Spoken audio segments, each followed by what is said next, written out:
Olá, pessoal, dando continuidade aí aos nossos estudos de Direito Civil 5, hoje nós vamos tratar de maneira específica sobre filiação. Na aula passada nós falamos sobre as relações de parentesco, né? Nós hoje vamos fixar aí nessa questão da filiação. Nós vamos iniciar dizendo que hoje nós temos algumas aberturas aí, como por exemplo a multiparentalidade, né, que nos permite termos aí mais de um papai, mais de uma mamãe dentro da nossa certidão de nascimento.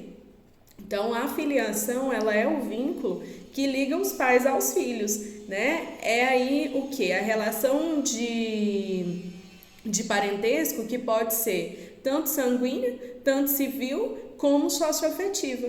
É um parentesco em linha reta, né? Nós somos parentes em linha reta, em primeiro grau, tanto dos nossos pais como dos nossos filhos. Então, eu em relação à minha mãe e o meu pai, e eu em relação aos meus futuros filhos, sou parente em linha reta, primeiro grau, tá? Seja parentesco biológico, seja parentesco civil aí de adoção ou socioafetivo. A Constituição, ela proíbe qualquer tratamento diferenciado em relação aos filhos. Isso está lá no parágrafo 6º do nosso artigo 227. Fala que os filhos havidos ou não da relação de casamento ou por adoção terão aí os mesmos direitos e qualificações, proibidas quaisquer designações discriminatórias relativas à filiação. Acho que é isso mesmo. Então, nós temos aí a obrigatoriedade hoje constitucional de realizarmos um tratamento igualitário entre os nossos filhos. Entendemos então o que é a filiação, vimos as possibilidades, né? Nós vamos agora para um subtópico, peço a vocês que anotem aí, presunção de filiação no casamento, artigo 1597. Abra um código aí quem tiver, né? Ou então faça a leitura posterior à nossa aula. No artigo 1597, o legislador civilista ele vem falar para a gente o seguinte: presume-se concebidos na constância do casamento os filhos. Aí vem aí 5 incisos. O primeiro inciso fala o seguinte: nascidos 180 dias pelo menos depois de estabelecida a convivência conjugal. Casei hoje, passou 180 dias dá uma média aí de 6 meses, né? Então, passou-se 6 meses, vai presumir que o meu filho é filho do meu cônjuge, certo? Presume-se como sendo filho da pessoa que eu me casei, o filho que nascer 180 dias depois da realização do meu casamento, certo? Inciso 2. Nascidos nos 300 dias subsequente à dissolução da sociedade conjugal, por morte, separação judicial, nulidade ou anulação do casamento. Vamos voltar lá. No inciso 1, fala-se no filho que nascer 6 meses após o casamento, 180 dias após o casamento, vai presumir como sendo filho do meu cônjuge. Talvez aí para os meninos ou as pessoas que tenham menos informação, por quê? Porque é possível hoje, super comum, apesar de que até com menos tempo, mas uma criança que nasça prematura e com 6 meses, com a utilização de incubadoras, UTIs neonatal, elas conseguem sobreviver, tá? Por isso que dá-se esse período mínimo aí de 6 meses, mas a gente já tem casos até de crianças que nascem com 5 meses e tal, conseguem sobreviver. Esse inciso 2 fala dos filhos nascidos 300 dias depois do fim do casamento, seja por morte, separação, divórcio. 300 dias dá em 10 meses, aí você vai pensar, gente, uma criança nasceu 10 meses, porque sim, a gestação, ela não dura 9 meses como nós utopicamente pensamos, ela dura 40 até 42 semanas. O mínimo normal que as crianças nascem é com 39 semanas e vai até 42 semanas, o que dá aí em torno de 10 meses mesmo de gestação, quando a mãe consegue prolongar um pouquinho mais aí para as 42 semanas, ok? O inciso 3 fala que havidos por fecundação artificial homóloga. Fecundação artificial homóloga, gente, é quando é com o mesmo material genético. É o meu material e do meu marido, a gente só não tem uma fecundação eficaz, a gente vai em laboratório, pega o meu material genético, o material genético dele, e a gente faz essa fecundação, mas com o nosso material, tá? Então, a criança vai ter uma vinculação biológica com a gente, mesmo que falecido o marido. Mas lógico que ele tem que ter autorizado, tá? E toda essa questão. Inciso 4. Havidos a qualquer tempo, quando se tratar de embriões excedentários, embriões que sobraram, decorrentes de concepção artificial homóloga. Material genético meu, material genético do meu marido, são embriões que sobraram, né? A qualquer tempo em que for fecundado aí vai ser considerado como filho, lógico que com a autorização expressa desse marido, realizado em laboratório, em hospital. Inciso 5, havidos por inseminação artificial heteróloga, isso é quando é por doação, né? Nós não temos material genético eficiente para uma fecundação e a gente faz por doação, desde que tenha aí a prévia autorização do marido. O que esse artigo vem trazer pra gente, pessoal? Presunção de filiação no casamento. Presume-se filho desse marido, por quê? Para a mulher, ela já tem uma vinculação direta com o seu filho. Se ela está grávida, o filho é dela, né? Seja por fecundação artificial homóloga, heteróloga, é dela.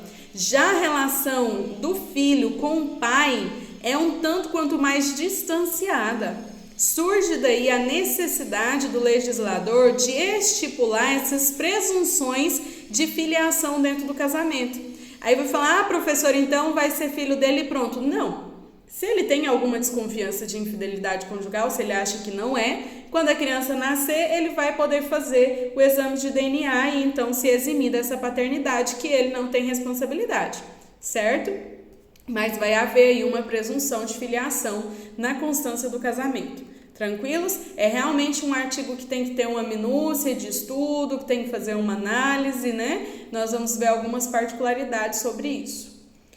Seguindo aí, ainda sobre o nosso artigo 1598, chama a atenção de vocês que nós temos aí um conflito entre o inciso 1 e 2 do artigo 1598. Por quê? Se fala que foi nascido 180 dias depois que você se casou e que foi ou 300 dias depois que finalizou o casamento. Vamos supor que eu termino uma relação conjugal e inicio outra dentro dessa vacância de tempo. Não tem 300 dias ainda que eu me divorciei aqui dessa primeira relação e não tem 180 dias que ou vamos analisar aqui, pode ser que não tenha 300 dias que eu me divorciei e já tem 180 que eu me casei, não pode? Fiquei 120 dias divorciada aqui, já tem 180 que eu me casei, estou grávida. Como resolver esse conflito temporal existente entre o inciso 1 e o inciso 2 do artigo 1597? O que nós vamos fazer? Nós vamos fazer a leitura do artigo 1598, que ele vai trazer para a gente a solução desse conflito, sendo que esses prazos já são pré-fixados dentro da nossa legislação. O artigo 1598, faça uma leitura, ele vai dizer o seguinte: salvo prova em contrário, se antes de decorrido o prazo previsto no inciso 2, ou seja, antes de passar os 300 dias do fim do casamento, a mulher contrair novo matrimônio e nascer algum filho, esse se presume do primeiro marido. Olha só, salvo prova em contrário, se antes de decorrido o prazo previsto no inciso 2 dos 300 dias de finalizado aí a relação conjugal e ela se casar novamente, presume-se do primeiro marido. Se nascido dentro dos 300 dias a contar da data do falecimento deste e do segundo, se o nascimento ocorrer após esse período e já decorrido o prazo que se refere ao inciso 1. Então, olha só, mesmo que eu já tiver me casado, mas estiver dentro dos prazos dos 300 dias, por exemplo, eu me separei aqui, tem 100 dias que eu me separei, e me casei de novo, tem 100 dias que eu estou casada. Eu ainda estou dentro do prazo dos 300 dias, certo? Aqui que vai presumir como do primeiro. Não completou 180 dias com esse ainda. Então, não vai presumir desse, vai presumir do primeiro marido, certo? Porém, no meu exemplo anterior, se eu me separei aqui do primeiro, não passou 300 dias, passou Fiquei separada 100 dias e aí me casei, 120 dias, perdão, me casei, já passou os 180 dias aqui, eu estou grávida. Se já passou 180 dias desse daqui, mesmo que ainda estiver dentro do prazo dos 300 que presumiria do primeiro, vai presumir desse. Então, o que nós vamos observar? Já tem 180 dias que está casada novamente? Sim, então é do atual. Já tem 180 dias que está casado novamente? Não. Está dentro dos 300 dias de divórcio ainda, de morte do primeiro marido? Tá? Então é do primeiro marido. Já completou 180 dias do novo marido? Não. Já passou os 300 dias do antigo marido? Já. Então vamos ter que fazer DNA, não tem como presumir aí, ok? O enunciado 105 do Conselho da Justiça Federal vai dizer que dentro do artigo 1597, quando o legislador fala fecundação artificial, concepção artificial, inseminação artificial, né, todas elas estão se referindo a técnicas de reprodução assistida. Então, sempre que vocês encontrarem aí fecundação, concepção, inseminação artificial, são técnicas de reprodução assistida, ok? Dando sequência aí, nós temos enunciados do Conselho da Justiça Federal também, o 106 e o 107, que fala sobre o inciso 3 e o inciso 4 aí do nosso artigo que nós estamos analisando, que é o artigo 1597. Os enunciados falam o seguinte: de acordo com o artigo 1597, inciso 3, para que seja presumida a paternidade do marido falecido, será obrigatório que a mulher, ao se submeter a uma das técnicas de reprodução assistida com material genético do falecido, esteja na condição de viúva, ou seja, meu marido morreu, temos embriões fecundados no laboratório. Para que eu possa fazer essa fecundação, gente, eu não posso ter me casado novamente, eu tenho que estar na condição de viúva e tenho que ter a autorização escrita do meu marido falecido que me permite fazer a utilização desse material genético após a sua morte. O enunciado 107 fala que após o fim, né, da sociedade conjugal, na forma do inciso 4, somente poderá ser aplicada se houver autorização prévia por escrito dos cônjuges para a utilização dos embriões excedentários, só podendo ser revogada até o início do procedimento de implantação. Então, eu disse isso para vocês lá, quando eu estava explicando os incisos, que é necessário a autorização do cônjuge para que se utilize o material genético dele, tá? Após a sua morte aí, tranquilos? Ou após a separação também, e ele pode revogar essa autorização até antes do início do procedimento. Iniciou o procedimento, ele não pode revogar mais, ok? O nosso inciso 5 aí, quando ele fala sobre a concepção heteróloga, nós temos o enunciado 104 que fala que no âmbito das técnicas de reprodução assistida, envolvendo o emprego de material fecundado de terceiros, entende-se a concepção heteróloga, que eu já expliquei para vocês também, certo? O enunciado 570, ele vai trazer uma particularidade aí sobre a união estável e a concepção heteróloga. E aí o Conselho de Justiça Federal fala para a gente que o reconhecimento de filho havido em união estável, fruto de técnica de reprodução assistida heteróloga, né, chamada também de apatre, consentido expressamente pelo companheiro, representa a formalização do vínculo jurídico de paternidade, filiação, cuja constituição se dá no momento do início da gravidez da companheira. Então, mesmo que nós não temos ali um termo de união estável, se a gente inicia um procedimento de concepção heteróloga, vai ser entendido que a partir daquele momento nós estamos sim com um vínculo de união estável e se estabelece ali dentro daquela autorização, daquela gestação. Ok, pessoal? Algumas coisas vão trazer o afastamento dessa presunção. O artigo 1599 fala sobre a impotência, né, que se é provado que ele realmente era impotente para gerar vidas, né, então vai ser considerado como um afastamento da presunção. Então aí a prova da impotência do cônjuge para gerar a época da concepção ilide a presunção da paternidade, afasta a presunção da paternidade. O adultério da mulher, mesmo que confesso, não ilide, não afasta a presunção da paternidade, conforme o artigo 1600. A confissão materna, né, do fato aí de não ser pai também não exclui a paternidade. Tudo isso vai ter que ser feito mediante teste laboratorial aí, o nosso famoso DNA. Uma informação importante, pessoal, nós às vezes achamos que DNA é prova cabal aí nas questões de paternidade, mas não é. Por exemplo, um filho havido por técnicas de reprodução assistida, fecundação heteróloga, doação material genético de terceiros. Se eu fiz uma inseminação com doação de material genético e eu me divorcio, depois o meu ex-marido não vai poder entrar com teste de DNA para poder provar que não é pai da criança. O que vai provar que ele é pai da criança é os documentos que ele assinou autorizando essa fecundação e se responsabilizando pela paternidade da criança. Adoção, eu adoto. Estou em uma relação, adoto uma criança, me divorcio. O pai não vai poder usar o exame de DNA para fazer aí a ação negatória de paternidade.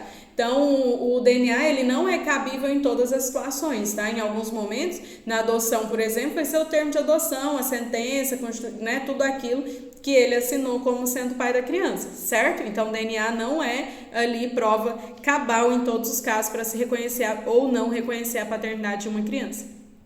A ação negatória de paternidade, ela pode ser utilizada dentro do casamento, de acordo com o artigo 1601 do Código Civil, tá? Cabe ao marido o direito de contestar a paternidade dos filhos nascidos aí na constância do casamento da sua mulher, né? E essa ação ela é imprescritível.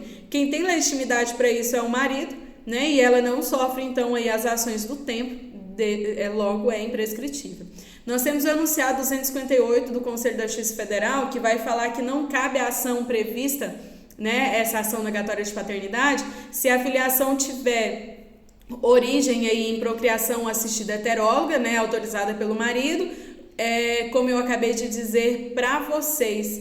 E o enunciado 520 fala que o conhecimento da ausência de vínculo biológico e a posse de estado de filho obstam a contestação da paternidade presumida. Então, que é o estado de filho aí, né? A questão que vai possibilitar até a paternidade socioafetiva, certo? Dando sequência aí, como que eu provo a filiação? Como provar que eu tenho um pai, né? Essa prova vai se dar ali na certidão do registro de nascimento, então o artigo 1603 cuida disso. Fala que a filiação prova-se pela certidão do termo de nascimento registrado no registro civil. Pode ser que ocorra erro ou falsidade do registro, e aí pode ter a possibilidade de se fazer a contestação da paternidade e até mesmo da maternidade. Isso está nos artigos subsequentes, 1604 e 1605. Né? Ninguém pode vindicar o estado contrário do que se resulta do registro de nascimento, salvo provando-se erro ou falsidade do registro.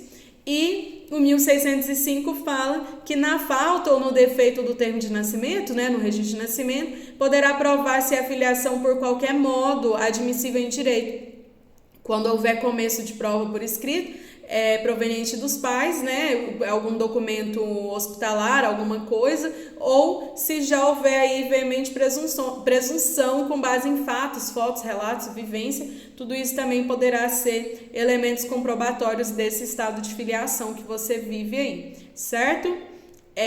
A ação negatória de maternidade ela é menos utilizada, porém ela é possível, tá? E tá no 1608, vai falar que quando a maternidade constar de termo de nascimento do filho, a mãe só poderá contestá-la provando a falsidade ou termo ou das declarações nele contidas. A ação de investigação de filiação, ela é dada a legitimidade ao filho, então nós temos aí três naturezas de ação, três tipos de ação, que é a negatória de paternidade, né? A negatória de maternidade e a investigação de filiação.